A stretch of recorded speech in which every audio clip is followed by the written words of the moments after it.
Dekada na, samahan nyo na naman kami sa panibagong araw, panibagong mga kaganapan. Bihira nga lang tayong lumabas dahil alam nyo naman, kakambal ng gala gastos. Kaya naman sa ganitong pagkakataon, ang kailangan ay pag-ipunan at pagplanuhan. Pero nauwi pa rin talaga sa biglaan. Noon pa kasi namin to plinano ng pinsan ko dahil sa dito rin naman siya nagtatrabaho. Napag-usapan nga namin na sana balang araw matreat namin itong mag-iina dito. Sinama na nga rin namin itong mga kiddos dahil buntot nga yan ng mga lola nila. Nakakagilty nga lang sa part na to dahil hindi kami kompleto. Huwag naman po sanang magtampo ang mga hindi nakasama. Sorry na.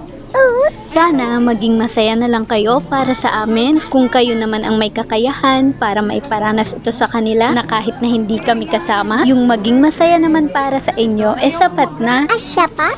Tingnan mo nga naman tong pinsan ko kahit off na sa trabaho, todo pa rin ang pag-aasikaso. Ganyan kasi talaga yan. Swerte nga ang mapapangasawa niyan. Huy!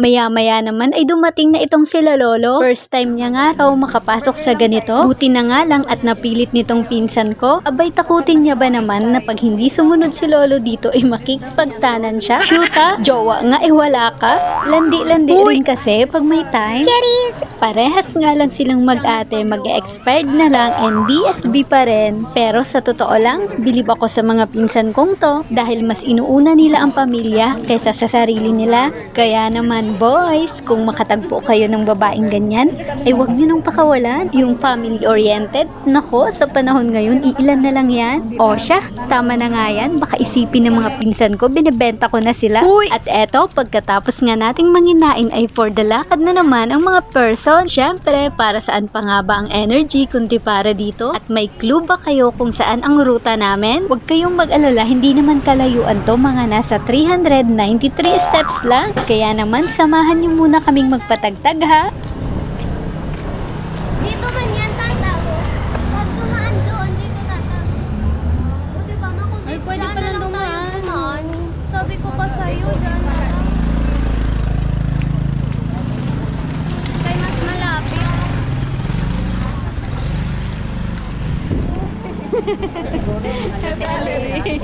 Parang puti-puti ko dito.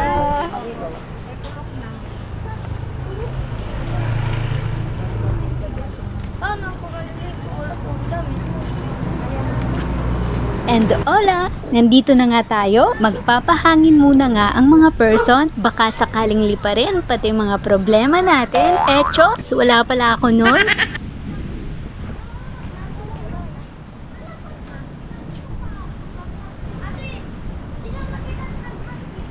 Saan ito napupunta? Ito na. Sinadya na nga rin nating magpahangin dito sa baybay. Kailangan nga natin to, lalo pa ni mamang. Lalo pat kalalabas niya lang ng ospital. Kaya naman deserve niya to. Kailangan nyo rin kasing magpahinga. Abay, wag nyo namang hintayin ang pahinga na mauospital ka pa. Nandito na naman nga tayo sa favorite spot natin. And as usual, nakakaabala na naman tayo sa mga magjowa. Yung mga pinsan ko na nga lang na single ang nahiya sa kanila. Dahil kararating lang nitong mga pinsan ko, may dumagdag na naman ng mga taga Sana All. At bago pa nga hindi nila kayanin itong mga nakikita nila, ay mas pinili na nga lang nilang magpakalayo-layo at magpa-picture dito.